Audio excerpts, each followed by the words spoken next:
Alam niyo ba na ang Facebook ay itinatag ni Mark Zuckerberg, Eduardo Severin, Aaron McCollum, Justin Moscovitz at Chris Hughes noong February 2004. Ang orihinal na pangalan ng Facebook ay The Facebook at unang inilunsad para sa mga estudyante ng Harvard University.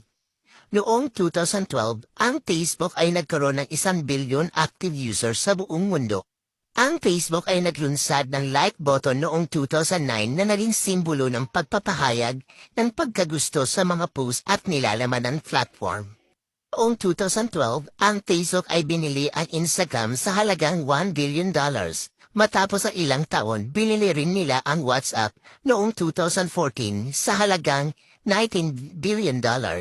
Ang kulay na blue sa logo ng Facebook ay pinili ni Mark Zuckerberg dahil siya ay may red-green color blindness at ang blue ang kulay na pinakamadaling makita niya. Ang tagapaglikha ng Facebook na si Mark Zuckerberg ay pinasama sa lista ng Forbes 400 noong 2008 bilang isa sa mga pinakamayaman sa mundo. Noong 2012, ang Facebook ay nagsagawa ng initial public offering at nagpasok ng malaking kita na nagkakahalagan $16 billion. Ang Facebook ay may malaking papel sa mga kumpanya at politika. Ito ay naging mahalagang plataporma para sa mga kandidato at naglalayo makapag-ambag sa pagpapalaganap ng mga isyong politikal.